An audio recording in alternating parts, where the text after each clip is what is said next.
Hello दोस्तों, स्वागत है आपका आपके चैनल नन्हे सपनों की दुनिया। आज हम आपको एक ऐसे खिलौने के बारे में बताएंगे जिसने सोनू की ज़िंदगी बदल दी।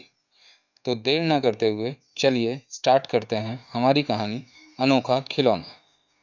तो कहानी की शुरुआत एक छोटे से गांव से होती है, जहां एक बच्चा सोनू अपने माता पिता के साथ में रहता था।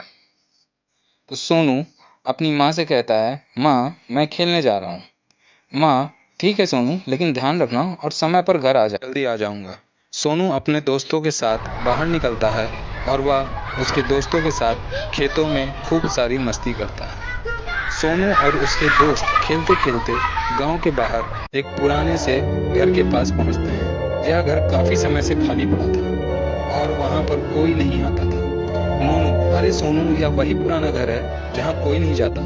सोनू थोड़ा हैरान होकर, हाँ ये वही है, लेकिन क्या हमें जाना चाहिए?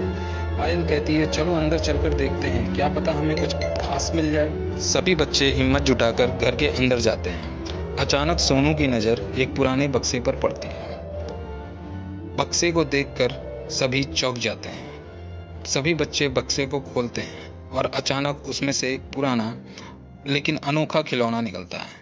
खिलौना चमक रहा होता है, जैसे उसमें कोई जादुई शक्ति हो। वाह, यह खिलौना तो बहुत सुंदर है, लेकिन यह यहाँ आया कैसे? सभी सोचते हैं। सोनू कहता है कि चलो इस खिलौने को लेकर के घर चलते हैं। और सोनू उस खिलौने को लेता है और घर आ जाता है। घर पर आकर के वो उस खिलौने को अपनी माँ को दिखाता है। माँ देखो, हमें ये खिलौना मिला। माँ, बेटा यह पुराना लगता है। हाँ, हम सिर्फ इससे खेलेंगे और फिर इसे वापस रख देंगे।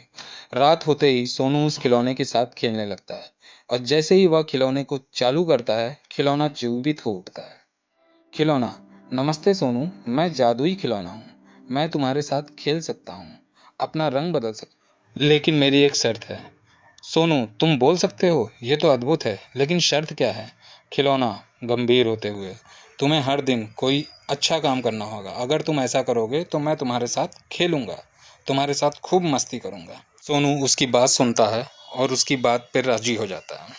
वो फैसला करता है कि वो हर दिन कुछ ना कुछ अच्छा करेगा। अगले दिन सुबह सोनू रेडी होकर के घर से बाहर निकलता है और लोगों की खूब मदद करता है। किसी का सामान उठाता है, किसी को सड़क क्रॉस कराता है और किसी के साथ दर्द बांटता है।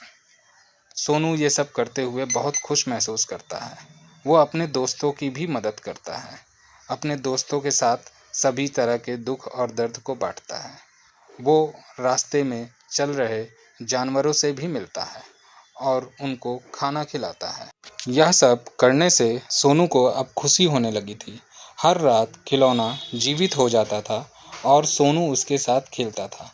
सोनू को अब अपने अच्छे कामों से खुशी मिलती थी। वो सोनू अब बिना किसी स्वार्थ के लोगों की मदद करता था। उसको इसमें अनुभूति होती थी।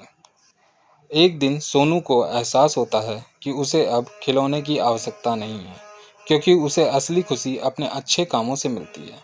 सोनू खिलौने के पास जाता है और उससे कहता है, धन्यवाद जादुई खिलौना, तुमने मुझे सिखाया कि सच्ची खुशी दूसरों की मदद करने में है। अब मुझे तुम्हारी ज़रूरत नहीं है, मैं अपने अच्छे कामों में खुश हूँ। खिलौना मुस्कुराते हुए अपने बक्से में वापस चला जाता है और सोनू खुशी खुशी अपने अच्छे काम करता रहता है। सोनू की माँ को जब पता चलता है तो सोनू की माँ उस पर बहुत गर्व करती है। वो कहती है कि तुमने अपना अच्छा रास्ता खोज लिया है। सोनू मुस्कुराता है और काफ़ी सुख का अनुभव करता है। तो दोस्तों, हमें इस कहानी से क्या शिक्षा मिलती है? हमें इस कहानी से ये शिक्षा मिलती है कि असली खुशी दूसरों की मदद करने में है। तो अगर आपको ये कहानी अच्छी लगी है तो चैनल को सब्सक्राइब और लाइक करना ना भूलें।